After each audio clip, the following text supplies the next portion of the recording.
प्रभु यीशु मसीह के नाम से सबको जय मसीह की। आज का वचन है उत्पत्ति के किताब उसका 22 अध्याय 14 वचन। अब्राहम ने उस स्थान का नाम यहोवा यिरे रखा। इसके अनुसार आज तक भी कहा जाता है कि यहोवा के पहाड़ पर उपाय किया जाएगा। मेरे प्रियो, अब्राहम के विषय में हम कई सारे दफ़ा देख चुके हैं। अब्राहम परमेश्वर के दास था, बहुत ही परमेश्वर के साथ चलने वाला व्यक्तियों में से अब्राहम एक मुख्य जगह लेता है। उनके जीवन से हम बहुत कुछ सीख सकते हैं। अब्राहम विश्वास का पिता माना जाता है। विश्वास के एक अच्छा उदाहरण अब्राहम को कह सकता है, क्योंकि अब्राहम का विश्वास उतना बड़ा था। उनके विश्वास के कारण बहुतायत से आशीष पाया और धन्य व्यक्ति बना, धर्मी व्यक्ति बना। उनके जीवन से एक संभव को हम देखने जा रहे हैं, जो कि हम बहुत बार इससे पहले हम देख चुके हैं। अब्राहम को संतान नहीं था, उनके उम्र 100 साल हो गया। सारा उम्मीदें ख़त्म हो गई थी, सारा शरीर का बल घट गया, उनका पत्नी का भी शरीर का बल घट गया। अभी कोई संतान जन्म होने का कोई उम्मीद नहीं था, लेकिन परमेश्वर ने अब्राहम के 75वां उम्र में 75वां साल में जो परमेश्वर की ओर से वाचा जो उनको मिला, जो कि तुम्हारे लिए एक संतान दूंगा, तुम्हारा संतान आकाश के तारागण के समान होगा, अनगिनत होंगे, और समुद्र के किनारे जो बालू है उसकी तरह तुम्हारा संतान अनगिनत होंगे। ठीक उसी तरह 25 साल बाद 100 साल के उम्र में अब्राहम और सारा के बीच में एक संतान उत्पन्न हुआ। सारा को 90 वर्ष था और अब्राहम को 100 वर्ष था। सारा को तकरीबन 90-91 वर्ष होगा और अब्राहम को 100 वर्ष था। अब्राहम और सारा के बीच में परमेश्वर के द्वारा जो वाचा जो मिला, उस वाचा के संतान उत्पन्न हुआ। उसके नाम इसहाक रखा गया, जो कि परमेश्वर ने उसी नाम को रखने के लिए कहा। जब इसहाक बड़ा हुआ, जब लड़कपन में था, तब अब्राहम को परमेश्वर की ओर से एक परीक्षा आया। अब्राहम इसहाक को बहुत ही प्यार किया, बहुत ही प्रेम रखा। इसहाक अब्राहम के लाडला था, क्योंकि बुढ़ापे में 25 साल इंतज़ार करने के बाद परमेश्वर से उस बच्चे को, उस संतान को पाया। इसलिए अब्राहम बहुत ही उस बच्चे से प्रेम रखा। एक दिन परमेश्वर ने कहा, तुम्हारा इस संतान को, तुम्हारा इस लड़के को, तुम्हारे बेटे को मेरे लिए बलिदान चढ़ाओ, होम बलि करके चढ़ाओ।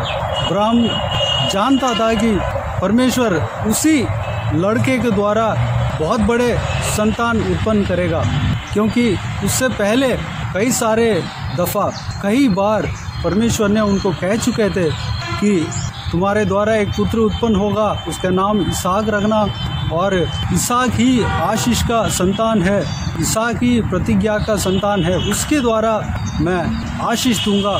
इस तरह की परमेश्वर ने उनको वाचा दिया। इस वाचा को वह भूला नहीं, अब्राहम भूला नहीं। अब्राहम उस वाचा के ऊपर विश्वास रखा था। परमेश्वर ने जब अपने पुत्र को बलिदान देने के लिए कहा, जो कि वो परीक्षा था, उस समय भी वह विश्वास के साथ इसहाक को जिस जगह पे बलिदान करने के लिए कहा, यानी कि होम बलि करने के लिए कहा। होम बलि में क्या होता है, कोई जानवर को लकड़ी के ऊपर लेटा कर उसको काटते हैं, उसके बाद जलाते हैं। जानवरों के लिए ऐसा करते हैं, लेकिन इंसान का बलिदान कभी नहीं किया गया, क्योंकि परमेश्वर इंसान का बलि को ग्रहण नहीं करता, मना करता है, क्योंकि परमेश्वर इंसानों से प्रेम रखता है। लेकिन परमेश्वर ने अब्राहम के जीवन में इसहाक के विषय में इस तरह परीक्षा दिया। परमेश्वर इसलिए परीक्षा दिया कि अब्राहम मेरे से ज़्यादा अपने बेटे से प्यार करता है, या अपने बेटे से ज़्यादा मुझसे प्यार करता है, प्रेम करता है। इस विषय को जांचना था, इसलिए परमेश्वर ने अब्राहम को परीक्षा दिया। अब्राहम विश्वास के साथ वह अपने पुत्र को जहाँ पर बलिदान देने के लिए कहा, मोरिया पहाड़, उस पहाड़ में ऊंचे जगह पर गया। जाते समय अपने पुत्र जो इसहाक भी पूछता है कि बलिदान देने के लिए सारा सामान तो है, लकड़ी है, चूरी है, आग है, सब कुछ है, लेकिन बलि चढ़ाने के लिए भेड़ या बकरी जो जानवर कहाँ है? अब्राहम ने कहा परमेश्वर अपने बलि को उपाय करेगा, वह तैयार करेगा। इस तरह कहकर वह विश्वास के साथ अपने पुत्र को लेकर गया। जब अब्राहम परमेश्वर के आज्ञा के अनुसार लकड़ी को बिछाया और उसके ऊपर अपने एकलौते पुत्र इसहाक को लेटाया, जब छुरी इसहाक के ऊपर पड़ने वाला था, अब्राहम के पुत्र के ऊपर पड़ने वाला था, तब परमेश्वर ने कहा अब्राहम, हे अब्राहम रुको, तुम्हारा हाथ बच्चे के ऊपर इसहाक के ऊपर लगने न पाए।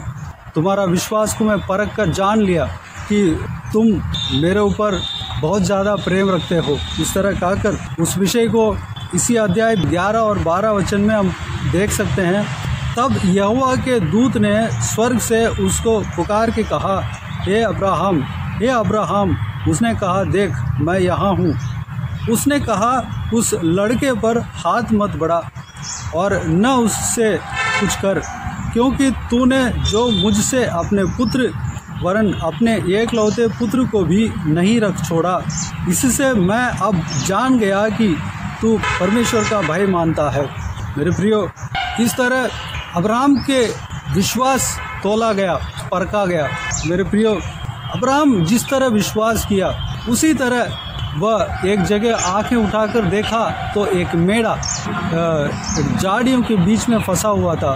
परमेश्वर को धन्यवाद कहकर उस मेढ़े को ले आकर अपने लड़के के जगह पर उस मेढ़े को बलिदान दिया, होम बलि करके चढ़ाया और अब्राहम ने उस स्थान का नाम यहोवा यीरे रखा। इसके अनुसार आज तक भी कहा जाता है कि यहोवा के पहाड़ पर उपाय किया जाएगा। मेरे प्रियो, यहोवा यीरे यानी कि परमेश्वर सब कुछ देख लेगा, परमेश्वर मेरा सारा काम को देख लेगा। मैं जिसके ऊपर विश्वास रखता हूँ वह मेरे सारा कार्य को देख लेगा। जिस तरह अब्राहम ने विश्वास रखा उस तरह परमेश्वर ने उनका जीवन में किया। एक मेढ़े को होम बलि करके चढ़ाने के लिए उनके पास भेजा। अब्राहम ने जिस तरह विश्वास किया उसको हम 8 वचन में देख सकते हैं। अब्राहम ने कहा हे मेरे पुत्र, परमेश्वर होम बलि की भेड़ का उपाय आप ही करेगा। और वे दोनों संग संग आगे चलते गए। मेरे प्रियो, यहाँ पर हम अब्राहम के जीवन में देखते हैं कि अब्राहम जिस तरह विश्वास किया ठीक उसी तरह परमेश्वर ने भी कार्य किया। और यहोवा यीरे का अर्थ है यहोवा के पहाड़ पर उपाय किया जाएगा। मेरे प्रियो, आप और हम क्या परमेश्वर के ऊपर विश्वास रखते हैं? प्रभु यीशु मसीह कहता है ए परिश्रम करने वालों, बोझ से दबे हुए लोगों, तुम मेरे पास आओ, मैं तुम्हें विश्राम दूंगा। परमेश्वर प्रभु यीशु कहता है तुम्हारा बोझ मेरे ऊपर डालो, मैं तुम्हें विश्राम दूंगा। मेरे प्रियो, हमारे सारा बोझ को परमेश्वर उठाने के लिए तैयार है। हम अपने बोझ को उठाकर रखे हैं, अपने चिंताओं को, हमारे जो कई सारा चिंताओं को लेकर हम बोझ के साथ खड़े हैं। उस सारे बोझ को जब हम परमेश्वर के ऊपर डाल देते हैं कि परमेश्वर मेरा सारा कार्य को देख लेगा, परमेश्वर का पहाड़ पर उपाय किया जाएगा, इस तरह परमेश्वर के ऊपर सौंप देते हैं तो परमेश्वर अपने आप जो काम करना है, जैसे हमारे लिए व्यवस्था बनाना है, जैसे हमारे लिए कार्य करना है वो कर लेंगे। हमें बोझ उठाने का ज़रूरत नहीं है। हम प्रभु यीशु मसीह के ऊपर विश्वास रखे हैं। प्रभु यीशु मसीह के पास आकर अपने जो संसार की चिंताओं को लेकर खड़ा होने का कोई ज़रूरत नहीं है। परमेश्वर प्रभु यीशु मसीह कहा चिड़िया को देखो, पक्षियों को देखो, वह ना तो बोता है ना काटता है, उसको परमेश्वर पालन पोषण करता है, तो तुम बहुमूल्य हो, तुम्हारे लिए परमेश्वर कितना कुछ कर सकता है। मेरे प्रियो, अपने अपने जो उस दिन का चिंता करना ही काफ़ी है, यह परमेश्वर का वचन कहता है। आज के दिन के लिए हम चिंता करें उतना ही बहुत है, कल के दिन के लिए चिंता नहीं करना। प्रभु यीशु मसीह यही कहता है, कल का दिन वह अपने आप चिंता करेगा, वह दिन आपके लिए चिंता करेगा, क्योंकि आप परमेश्वर का बच्चे हैं, परमेश्वर का संतान है। हमें चिंता करने का आवश्यकता नहीं है। परमेश्वर सब कुछ हमारे लिए पूरा करेगा, सब बातों को हमारे लिए पूरा करेगा। परमेश्वर जानता है कि आपको किस मार्ग में चलाना है, किस रास्ते में चलाना है, कैसे आपका ज़रूरतों को पूरा करना है, कैसे आप जिस काम पूरा होने के लिए चिंता करते हो उस काम को किस तरह पूरा करना है, वो जानता है। खाली हमें प्रार्थना करना है, परमेश्वर का वचन को पढ़ना है। प्रभु यीशु मसीह कहता है मेरे क्रूस को उठाओ, अपने बोझ को उठाकर नहीं खड़ा होना, अपने संसार की चिंताओं को थाम कर नहीं खड़ा होना। तुम्हारे जो जितना चिंता है मेरे ऊपर डालो, लेकिन मेरे जो क्रूस है उसको तुम उठाओ, उठाकर मेरे पीछे चलो।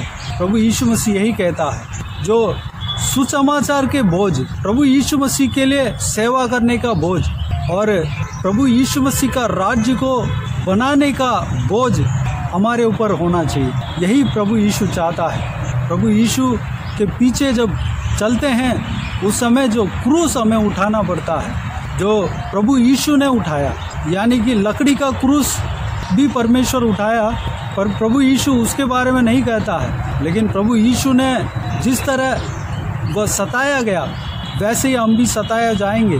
प्रभु यीशु स्वयं कह कर गया, एक हरा पेड़ को ऐसा हालत होता है तो एक सूखा पेड़ को कितना हालत होगा, इस तरह प्रभु यीशु कह कर गया। प्रभु यीशु को इस दुनिया में इतना सताव आया, इतना सताया गया, तो हमें तो ज़रूर आना ही है।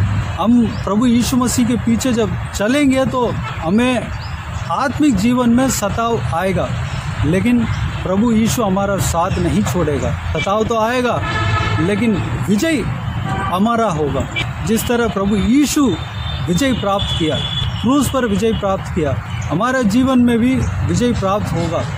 ज़रूरी नहीं है कि हम लहू बहाना पड़े। जो जिसका जीवन में लिखा हुआ है कि यह लहू बहाकर मरेगा, मेरे लिए लहू का गवाह बनकर मरेगा, जो प्रभु यीशु का इच्छा के अनुसार अपने अपने मौत होगा। लेकिन ज़रूरी नहीं कि हर कोई परमेश्वर के लिए लहू बहाए। परमेश्वर हमारे लिए जो ज़िंदगी रखा है उसको पूरा जिलाएगा। उससे पहले हमें कुछ नहीं होगा। ज़रूर सताव आएंगे, लेकिन इस धरती में जो परमेश्वर ने जो काम दिया है उस काम को हमें पूरा करना है। तब तक हमें कुछ नहीं होगा। उस काम को हम पूरा करके ही जाएंगे। मेरे प्रियो, हम अपने बोझ को उठाकर, यानी कि इस संसार के चिंताओं को उठाकर टेंशन में ना घूमें, इस संसार के बोझ के वजह से परेशान ना हो। सारा बोझ को प्रभु यीशु मसीह के ऊपर रखें। अब्राहम की तरह विश्वास के साथ रहें। यहोवा हीरे कहकर हम प्रभु यीशु मसीह के पीछे चलते रहें, यानी कि परमेश्वर के पर्वत पर देखा जाएगा, परमेश्वर के पर्वत पर उपाय किया जाएगा। परमेश्वर सब कुछ देख लेगा, सब कुछ उनसे संभव है। सारा काम हमारे लिए प्रभु यीशु कर सकता है। वो विश्वास हमारे अंदर होना चाहिए। जिस तरह अब्राहम विश्वास किया उसी तरह उनके जीवन में हुआ। अब्राहम ने जिस तरह कहा कि होम बलि के लिए भेड़ परमेश्वर आप ही देख लेगा, ठीक उसी तरह परमेश्वर आप ही देख लिया था। अब्राहम को कोई नुकसान नहीं हुआ, अब्राहम को कोई बुराई नहीं हुआ। मेरे प्रियो, विश्वास के साथ रहें, परमेश्वर के पीछे चलते रहें। तो आइए हम प्रार्थना में जाएं। स्वर्गीय पिता दयालु परमेश्वर, आपको धन्यवाद देता हूँ आज के हिसाब के बहुमूल्य वचन के लिए। आपको धन्यवाद देता हूँ परमेश्वर, बीते हुए दिनों में हमें संभाला, बचाया, सुरक्षित रखा। आपको धन्यवाद देता हूँ आज के दिन में जो आपने आपके बहुमूल्य वचन के द्वारा हमसे बातें किया, उस सारे बातों के लिए आपको धन्यवाद देता हूँ परमेश्वर। पिताजी परमेश्वर, हम अपने इस संसार के चिंताओं को लेकर हम रहने न पाएँ, बल्कि परमेश्वर आपके ऊपर हम सब कुछ छोड़ देने पाएँ। परमेश्वर पिता, आपने कहा कि आकाश के पक्षियों को आप पालन पोषण करते हो, मनुष्य उससे बहुमूल्य है परमेश्वर। पक्षियों को और सारा जानवरों को, चिड़ियों को और घास को परमेश्वर आप पालन पोषण करते हो, तो इंसान को पालन पोषण कितना ज़्यादा करोगे परमेश्वर। आपको धन्यवाद देते हैं पिता। हम कल के चिंता ना करने पाएँ परमेश्वर। पिताजी, हम आपके बोझ को, यानी कि आपके क्रूस को, आप जो क्रूस हमारे लिए देते हैं पिता, उस क्रूस को हम उठाकर आपके पीछे हम चलने पाएँ। अनुग्रह देना परमेश्वर। अब्राहम की तरह हम विश्वास करने पाएँ। अब्राहम जिस तरह विश्वास किया ठीक उसी तरह आपने कार्य किया परमेश्वर। पिताजी, परमेश्वर के पहाड़ पर उपाय किया जाएगा, यहोवा यीरे कहकर वह परमेश्वर आपको स्तुति किया है पिता, आपका आराधना किया। हम भी आपको परमेश्वर आराधना करते हैं, उपासना करते हैं परमेश्वर। जब भी हमारे दिमाग में चिंता आए तो परमेश्वर यहोवा यीरे कहकर आपको आराधना करने पाएँ, स्तुति करने पाएँ परमेश्वर। पिताजी, हम अपना सारा चिंताओं को आपके ऊपर डाल देते हैं। आप जानते हो कि हमें किस मार्ग में चलाना है, आप जानते हो कि हमें किस तरह सारा परेशानियों को पार कराना है। सब कुछ आप जानते हैं पिता। आप हमारे भविष्य को जानते हो, हमारे सही मार्ग को आप जानते हो परमेश्वर। हमें किस मार्ग में चलाना है आप जानते हो परमेश्वर। हम अपने आप आपके हाथों में समर्पित करते हैं परमेश्वर। सब कुछ आप हमारे जीवन में देख लेंगे। आपको धन्यवाद देता हूँ परमेश्वर। पिताजी, हालेलुया, धन्यवाद। जो कोई भी जन इस वीडियो को देख रहे हैं सभी को इसी तरह आशीष देना पिता। किसी को भी कोई भी चिंता ना होने पाए परमेश्वर। सबको आशीष देना, शांति आनंद से भरना, आपके राज्य बनने के लिए परमेश्वर इस्तेमाल होने पाए। आपके राज्य बनने का बोझ हर एक के ऊपर आने पाए परमेश्वर। परमेश्वर का राज्य इस धरती में, इस पृथ्वी में हर एक जगह पे आने के लिए, पुनरुत्थान होने के लिए परमेश्वर इस्तेमाल होने पाए। उस कार्य का बोझ हर एक के ऊपर आने पाए पिता, अनुग्रह देना। जो कोई भी जन बीमार हो परमेश्वर, उनको आपके हाथों में सौंपते हैं। अपने शरीर के बीमारियों को लेकर जो चिंता करते हैं पिता, सारा चिंताओं को दूर करना। परमेश्वर के पहाड़ पर उपाय किया जाएगा परमेश्वर। ट्रीटमेंट के लिए खर्चा क्या करेंगे, उस तरह की चिंता अगर किसी के अंदर में हो परमेश्वर के पहाड़ पर उपाय किया जाएगा परमेश्वर। यहोवा यीरे कहकर हम आपको स्तुति करते हैं, आपको महिमा करते हैं। हर एक का ट्रीटमेंट का ज़रूरतों को पूरा करना परमेश्वर। जो कोई भी ट्रीटमेंट लेना चाहते हैं, लेना चाह रहे हैं, लेकिन फाइनेंशियल कमी का वजह से परमेश्वर वो नहीं जा पा रहे हैं परमेश्वर, उनका सारा चिंताओं को दूर करना पिता। आप उनका ट्रीटमेंट का सारा व्यवस्था, सारा इंतज़ाम करना परमेश्वर। धन्यवाद। ट्रीटमेंट सही सलामत होने पाए परमेश्वर। धन्यवाद देता हूँ पिता। पूरी रीति से चंगाई प्राप्त करने पाए परमेश्वर, अनुग्रह देना। हर एक जनों को आशीष देना, विश्वास में आगे बढ़ाना पिता। आपके ऊपर विश्वास करने पाए कि परमेश्वर मेरा सारा काम को पूरा करने का सामर्थ्य रखता है, मेरे लिए सारा उपाय करने का सामर्थ्य रखता है। परमेश्वर के पहाड़ पर सारा उपाय किया जाएगा, इस तरह की विश्वास हमारे अंदर देना परमेश्वर। धन्यवाद देता हूँ पिता। हालेलुया। हर एक जन को इसी तरह आशीष देना पिता। किसी को भी कोई भी कमी घटी ना होने देना, भरपूर आशीष देना पिता। हालेलुया। विशेष करके परमेश्वर, जो कोई भी जन बीमार हो परमेश्वर, को आपके हाथों में सौंपते हैं, उन्हें छूना, चंगा करना। प्रभु यीशु मसीह के नाम से मैं चंगाई मांगता हूँ, मैं छू कर चंगा करना परमेश्वर। धन्यवाद देता हूँ। जिनको भी दुख है, तकलीफ़ है, सारा दुख को, तकलीफ़ को दूर करना परमेश्वर।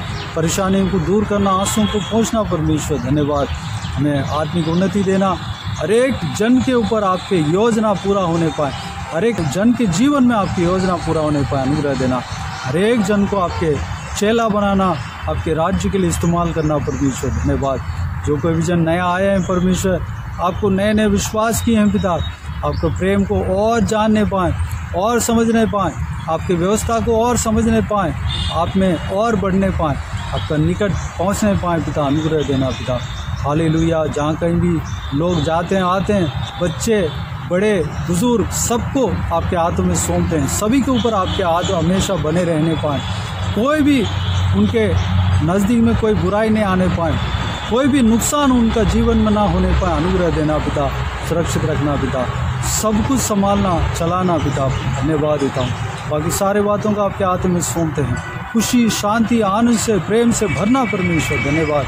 सारा दुआ प्रार्थना को प्रभु यीशु मसीह के नाम से मांगते हैं। सारा आदर, महिमा, जलाल आपको मिलती रहे। आमीन आमीन। प्रभु यीशु मसीह के नाम से प्रभु यीशु मसीह का आशीष और अनुग्रह हम सभी के ऊपर बने रहें। आमीन आमीन। मेरे प्रियो, इस चैनल को सब्सक्राइब करें और शेयर करें। अगर किसी को भी प्रार्थना का विषय हो तो डिस्क्रिप्शन में दिए गए नंबर पर कॉल करके प्रार्थना करा सकते हैं। व्हाट्सएप में टाइप करके या वॉइस मैसेज के ज़रिए भी हमें बता सकते हैं, हम आपके लिए प्रार्थना करेंगे। विशेष करके बुधवार और शनिवार को आपके व्हाट्सएप में वॉइस मैसेज के ज़रिए प्रार्थना करके भेज देंगे। उस प्रार्थना में शामिल होकर आप भी प्रार्थना कीजिए। परमेश्वर आप सबको आशीष दे। उस प्रार्थना का परमेश्वर ज़रूर उत्तर देगा।